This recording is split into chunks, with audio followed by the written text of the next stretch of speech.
worship and works with young people. So we're blessed to have him today. So, yes, Mitchell, you want to say something? I used to live in Indiana. Oh, you used to live in Indiana? There you go, brother. Go somewhere It supporting you. All right, well, my name's Nathan. You guys all know me because I work here, but today I'm going to talk to you about outreach.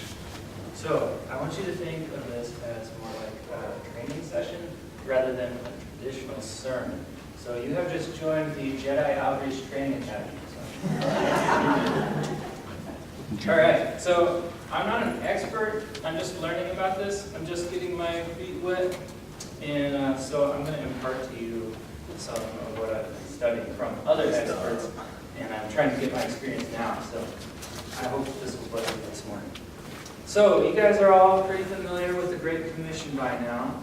Matthew 28, verse 19 says, "Therefore, go and make disciples of all nations, baptizing them in the name of the Father, the Son, and the Holy Spirit, and teaching them to obey all that I have commanded you."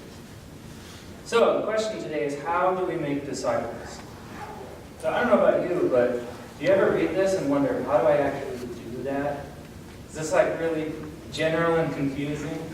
Because it is for me sometimes. How do we reach this neighborhood over there? How do we make disciples in this congregation? How do we make disciples from people in our family? How do we reach these people? Does it seem impossible in this culture? Well, Jesus actually went through a process that we can model today. So this process is much more than just living a moral life or being kind. He's calling us to actively engage the culture. He wasn't saying, follow me to church or follow me to heaven. He was saying, follow me to reach the lost. So, as America becomes more and more secular, it's helpful to return to what Jesus actually did and what the early church actually did. So it's really grassroots, it's kind of crazy, but it's really inspiring. When people try to do literally what Jesus did today, we look at them and we kind of think they're crazy. We think, whoa, that's really awesome, but I can't do that. But I'm telling you today that we can. So what is this process? Well, there's a guy named Hugh Halter, who's a church trainer, and came up with 5 steps on how Jesus reached out to humanity. He calls this 5-step process an incarnational life. So let's take a look at these 5 steps. Now, when Hugh came up with these steps, he was training a bunch of churches. He was training them how to share their faith, how to do mission, how to reach their community. And he was looking at a lot of churches that were kind of inward-faced. They were more concerned about what was going on in the church, and they weren't doing a very good job of reaching out to others. So he was trying to help them become an outward-facing church. And he noticed some things. We noticed that sometimes what we do doesn't look a lot like what Jesus actually did. He asked himself this question. He said, people are drawn to Jesus, but they're not necessarily drawn to us. So that begs the question, are we really doing what Jesus actually did? So he went back through the Gospels, and he came up with this process. So this incarnational life is step 1. It's incarnation. And I'm going to go through these one by one and explain. Step 2 is reputation. And that leads to step 3, which is conversation. And that leads to step 4, which is confrontation. That's confrontation of sin.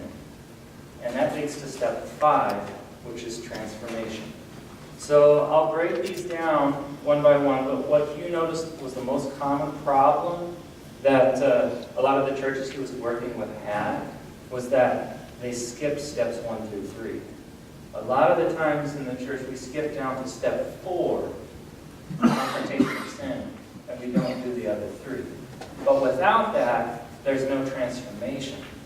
So I'm going to focus mainly on steps 1 through 3 today. Okay, so let's look at step 1. This is the incarnation. And what this means is the word incarnation literally means to take on flesh. So when Jesus became human and dwelled among us. He was going through the incarnation. So John 1:14 says, the Word became flesh and dwelled among us. So God becomes a man, and he begins to dwell among us. Now, the incarnation means two things for us when we try to go through this step. First, when we begin to follow Jesus and we give our lives to him, he comes and dwells in our hearts, and he begins to transform us. In Galatians chapter 2, verse 20, Paul says, I no longer live, but it is Christ who lives in me. So that's the incarnation step. It's when we begin to become like Jesus. Now, second, we have to go dwell among humanity. We have to go dwell among the community. And when Jesus is in our hearts, he's really going through the incarnation again because he's dwelling among the community, among the culture, through us. So he's entering humanity again, a second time. So this is a lifestyle of engaging others. It's not an outreach project here or there. It's a lifestyle. And so for many of us, that's going to require a lifestyle change. So the question is, who does Jesus want us to engage? Who would Jesus be hanging out with if he were here today? Now, that could be a really challenging question. There might be people who are nothing like us. It could be poor people, it could be homeless people, it could be liberals, it could be Buddhists, Mormons, it could be people with completely different views than us. So it's a challenge, and engaging with those people will change our hearts as much as it will change theirs. So let's develop an action step. How can we enter the world of others? It can be really simple. Sometimes we think it's really hard, but let's make it super simple. All we have to do is put ourselves in a position to be building relationships and engaging with others. So decide who you want to reach. Maybe it's a niece or a nephew, or maybe it's a coworker or a neighbor or a brother or sister, I don't know. But what can you do to put yourself in position regularly and live out this lifestyle of engaging? So, maybe they like coffee, maybe they like pizza. You can meet with them once a week and begin listening to them and investing in them. Maybe they like to work on cars, maybe you can do that together. Maybe you can build a motorcycle, I don't know, play an instrument. But is there some activity you can do together to begin investing in this person to just carry out that first step of incarnation? So this is a long-term game here of investing in someone. A couple weeks ago, I went to a Japanese restaurant with Logan back there. I didn't tell him I was going to do this. I walked in the door, and the staff is like, "Hey, Logan," and they like greet him and stuff. And I said, "Man, you must go here a lot." He said, "Yeah, this is my place." He said, "Everybody at the YMCA knows his name too." Now he didn't know this, but he was doing that first step of incarnation. So I thought about how I can apply this myself, because I work in the church and I literally know like one person in the entire city who doesn't go to church. So this requires a lifestyle change of me. So I thought about it. I thought, well, I'm a musician. I used to play in the bars a lot with the band, and those are people that I would like to reach now. So the way that I can put myself in position to reach them is I've chosen a night where I know a bunch of regular musicians are gathering, and I'm just going there playing music with them, getting to know them. I want to know their name, I want them to know my name, and just begin to know them and invest in them. That's what step one looks like for me. So the challenge is to put yourself in position to reach unchurched people. It's not necessarily who is like us, but instead, who does Jesus want to reach? Okay, so step one, the incarnation leads to reputation. As a friendship develops, as you build a relationship with these people, you will develop a reputation. And Jesus developed one. So let's look at what Jesus' reputation actually was. Luke chapter 7:34 says, "Because the Son of Man goes around eating and drinking, you say, 'Jesus eats and drinks too much. He is even a friend of tax collectors and sinners.'" Now, that's pretty challenging, right? Jesus is being falsely accused of being a drunk. Now, you don't get a reputation like that from hanging out at a bar once in a while. It's a lifestyle. He wanted to reach this group of people, so he dwelled among them, and he gained a reputation. But he got street credibility by doing these things. He became known as a friend of sinners. And because of that, people were drawn to him, and he was able to engage them in a meaningful conversation. So he's gone through the incarnation, he's got a reputation, and now that leads to the conversation step.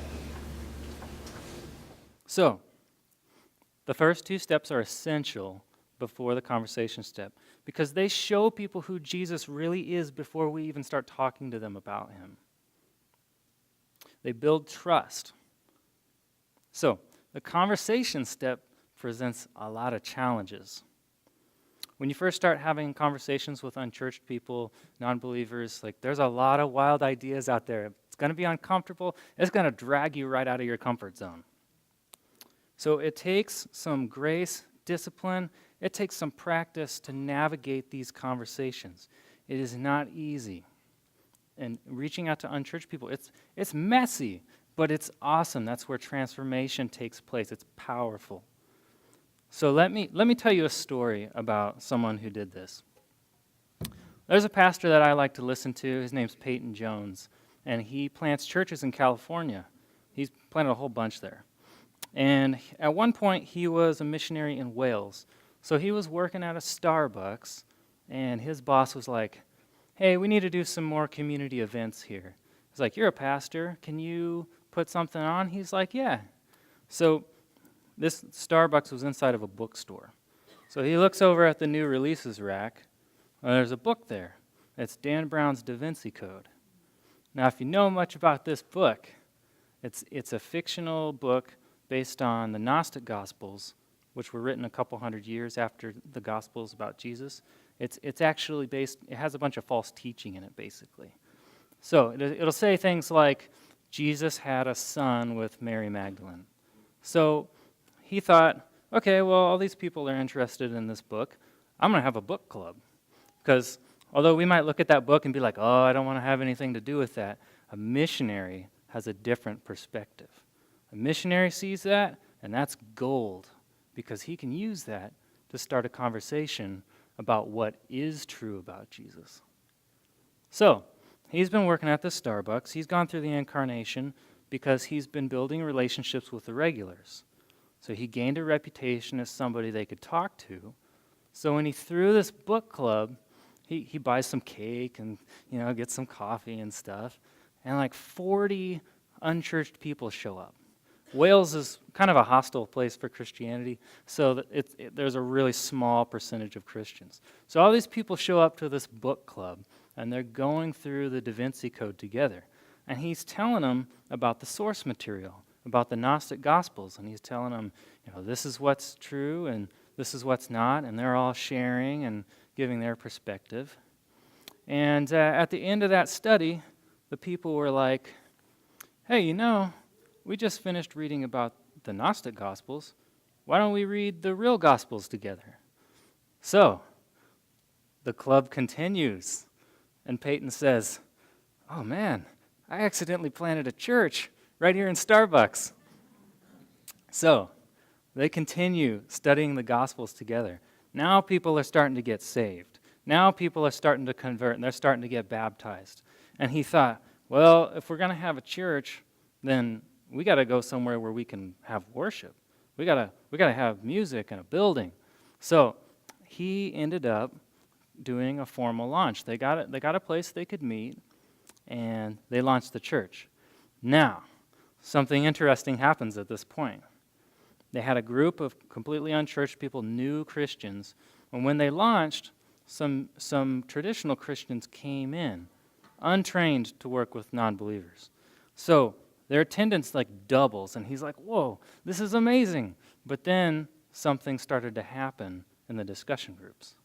The traditional Christians in the discussion groups would correct every little thing these new Christians said in the discussion groups to the point where they didn't feel like they could share anymore. So it starts killing off the church. They start leaving. And the place survived. It almost died, but Peyton looks at that situation and says, man, that was my worst mistake of all time in church planting. So there's a need to train. There's a need to learn how to have these conversations, and there's a need to prioritize. I don't know about you, but when I was a young Christian, my beliefs were just like a complete mess. If I wrote down at age 20 my political beliefs, they're all unbiblical positions, but I consider myself a Christian. I just hadn't gotten through all those things yet. So there's a guy named Jim Wallace from Cold Case Christianity, and he developed this way to prioritize. This is called the worldview pyramid. So the idea here is that the concepts at the bottom of the pyramid are like the foundation of your beliefs. So the whole pyramid is like an individual's beliefs, their belief system. So it's going to be a little bit different for everybody.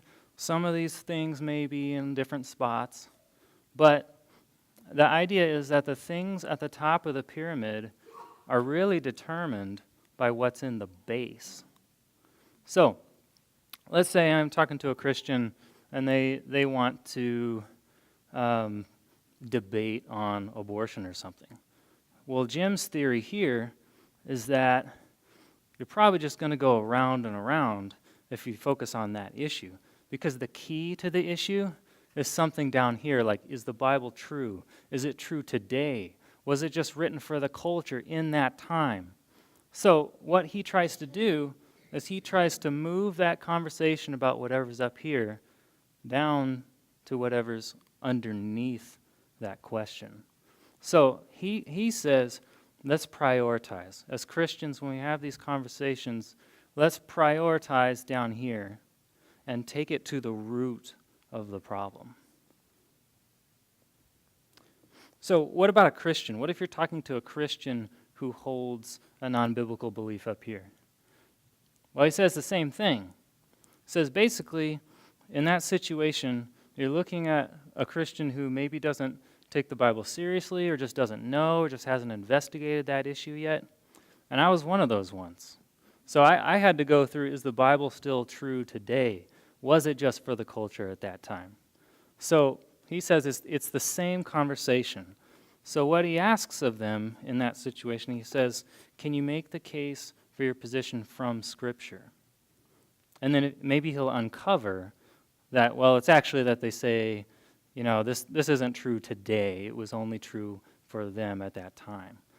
And the root of that problem is something down here in the bottom of the pyramid. So it can be helpful to keep this illustration in mind when we're working with new believers and unchurched people, because really we can't pick every single one of these out and like attack them or correct them for that. We got to take it to the bottom of the pyramid and prioritize on what's important, because this stuff will get worked out in time. It's like you're playing that game Asteroids, where you got to dodge all the meteors. Dodge the meteors. Focus on the big ones. Yeah, we're trying to create a place where they can safely express their doubt so we can help them work through it.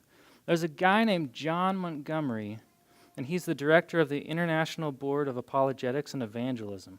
Now, this guy was an atheist once, and somebody worked through this process with him, and it took a whole year. And he says, it is really important to put yourself in position of the non-believer to try to understand him, empathize with him, and if possible, get at how the person has arrived at this point. So what he's doing right there is he's retracing the steps of this person's spiritual journey. What that'll do is it'll show you what's down here in the bottom of that pyramid.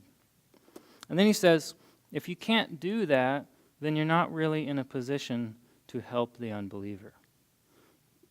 So if you give them a platform to express their beliefs, and you let them express some of those things that maybe are unbiblical ideas or kind of wild ideas, they will, at some point, probably give you an opportunity to share what you believe.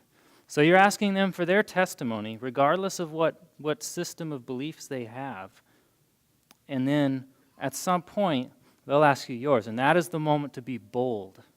So, 1 Peter 3:15 says, "Always be prepared to give an answer for the hope that is within you, but with gentleness and respect."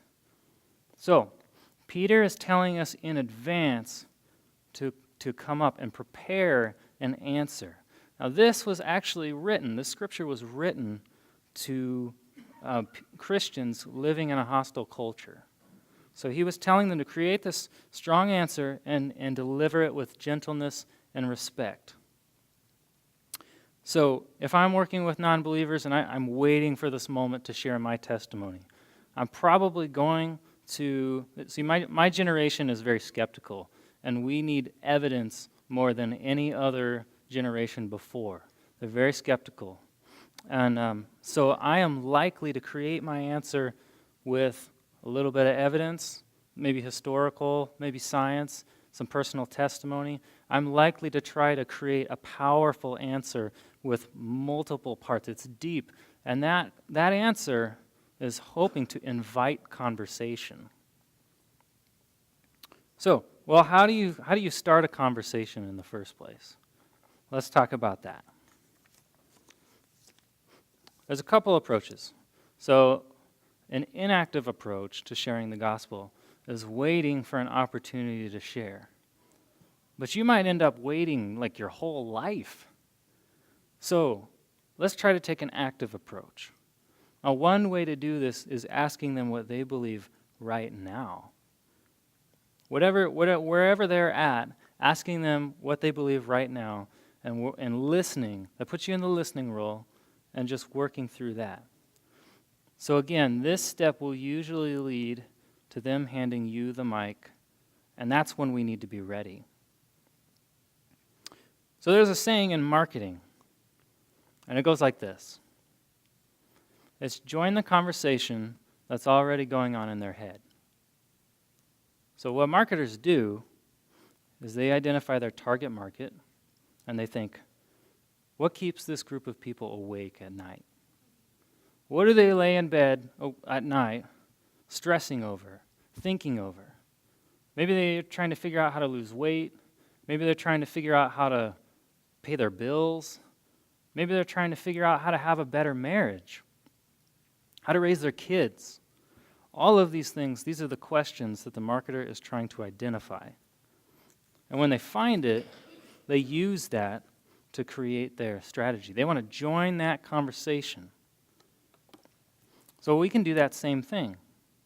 And that's what this process of asking people what they believe, asking for their testimony, that's what that is. You're trying to figure out why they're on the fence about God. Where is the hang-up? What's the root of the problem? And we join that conversation. Because if we join that conversation, we're probably 10 times more likely to have success entering at a place where they're interested in than if we just tell them what we think that they need to know. So we can get at how they got to where they are. Why do they believe what they believe? And then we can retrace their spiritual steps and help them get to the root of their doubt and rethink the foundation of that worldview pyramid. So, another way to join the conversation is to start a conversation through pop culture. So, you might be a little bit uncomfortable with this approach, but did you know that this is what Paul did when he spoke at Mars Hill? Did you know that Paul quoted secular writers, Greek poets, in the book of Titus and 1 Corinthians? He was really well read, and he related to the culture through what they already read and what they already knew, regardless of where they did. And then he used that, here's the key, he used that to illustrate a truth about God.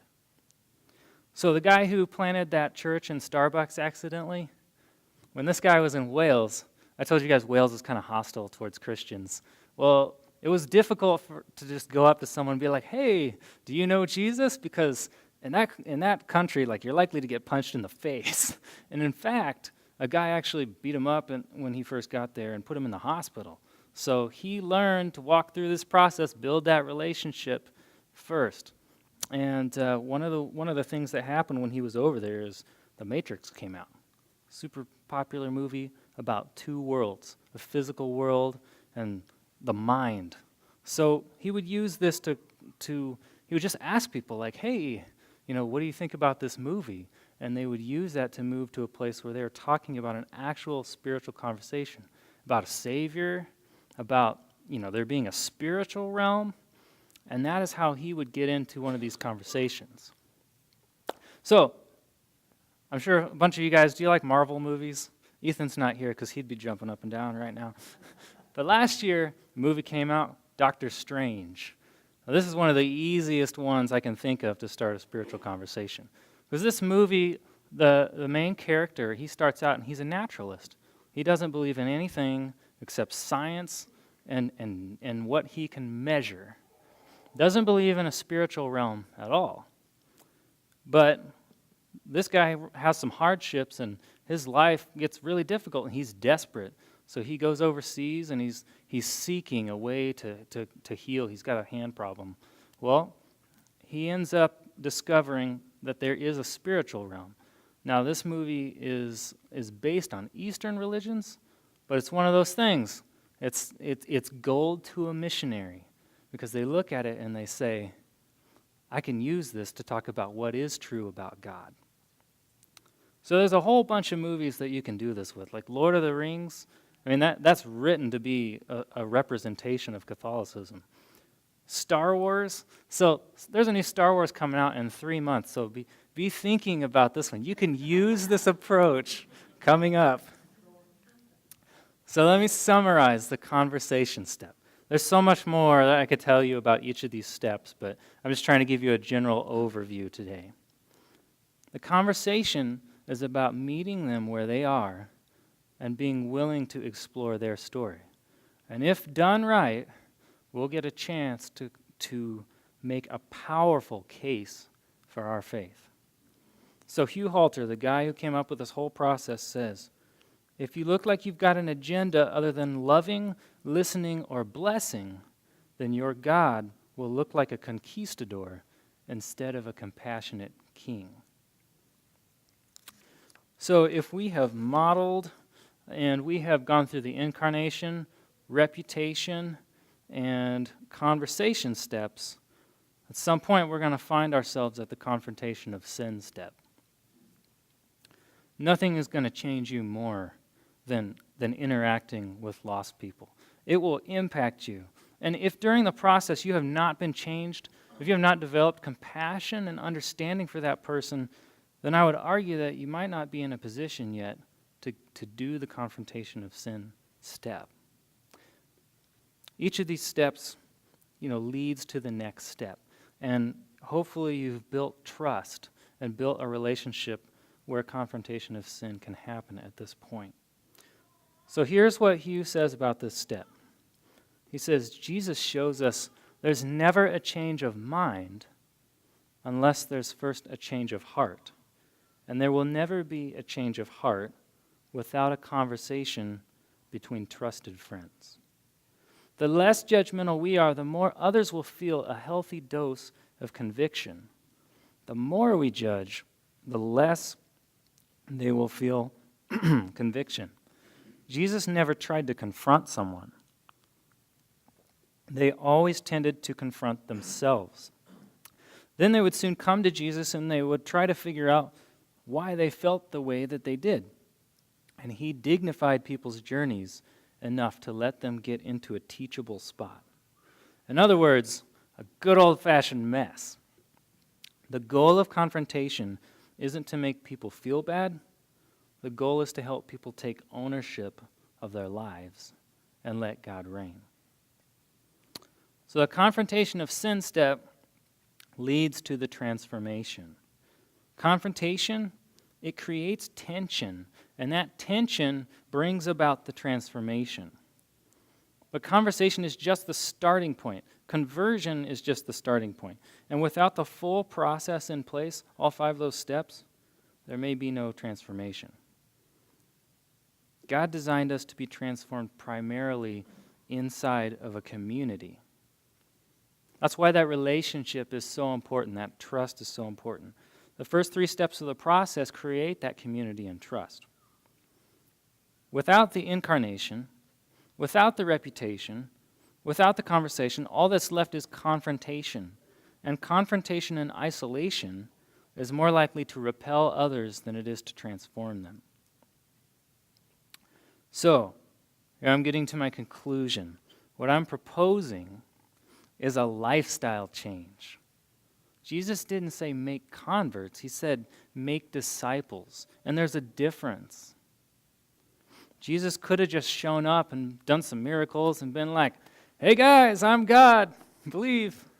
But he went further than that. He entered humanity. He became one of us. And he lived alongside us and built relationships. Hugh says the incarnational way of life is not about conversion, it's about adoption. When we understand that, we'll be looking to create family members rather than converts and religious people. So, what does an incarnational life look like? Let me show you some examples. All right, I got this guy I found. This on the left is Daryl Davis. He's a black police officer who fights racism through nonviolent means. Now, Daryl is a Christian, and he adopts and befriends members of the KKK. That's crazy, right? He's been doing this for over 30 years. So, what he does is he befriends them, and he has dinner with them in their homes, and has lots of conversation. Hundreds of people, hundreds, have left the KKK because of this guy. So he has a closet now full of KKK robes that members have voluntarily given him when they left the group. He gets them to a point where they just decide this lifestyle isn't for them, and they give it to him, and then they leave the group. But this is so unrecognizable in our culture that this makes people mad that he does it this way, because people tell him he's dining with the enemy. So, my small group's been going through this book called Crazy Love, and I got some more examples out of that book. The first guy is Rings. Nobody knows what his real name is. He's a guy in California, and he was a homeless guy and a drug addict. He spent all his money on drugs, but when he came to know Jesus, he stopped spending his money on drugs, and he started spending it on food to give to other homeless people that he had relationships with.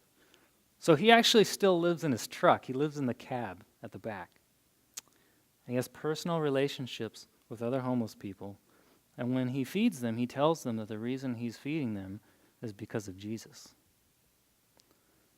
Another lady, Marva J. Dawn, she is involved in an organization called Christians Equipped for Ministry. She spends her life teaching others how to love people in this culture today, and she's still driving a 1980s Volkswagen Beetle with a broken heater. It's probably really cold in the winter. But the reason that she doesn't get it fixed and she doesn't upgrade her car is because she says it better helps her identify with people in need. It better helps her relate to the people that she's ministering to. Lucy, this is where it gets really crazy. There's an old lady named Lucy, and she is an ex-prostitute. She has opened up her home to other young women caught in prostitution. So everybody on the street knows that they can go to Lucy if they need something. But this is the crazy part. Her home is open to prostitutes, drug users, drug dealers, pimps, and anyone else. It's open to people that we would probably want to avoid. And it actually sounds downright dangerous. But that is her way of living incarnationally. Lastly, somebody adopted me. I mean, not actually adopted me as a child, but spiritually adopted me. So I told you guys that I grew up as a skeptic, and my values were kind of all over the place.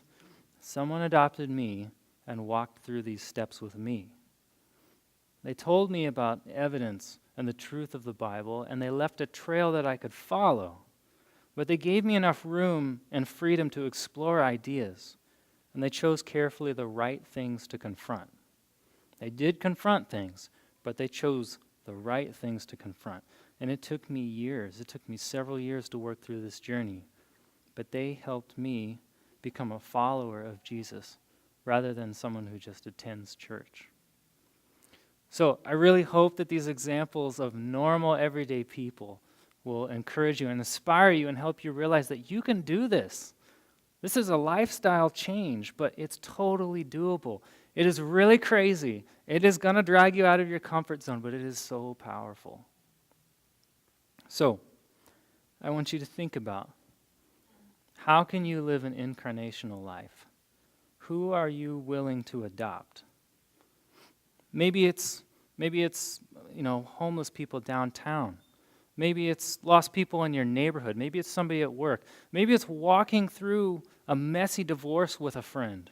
Maybe it's the gay couple down the street. Who is willing to adopt them and walk through life with them? So I hope you'll think about this week. You'll think about it and take some time to identify who Jesus wants to reach through you.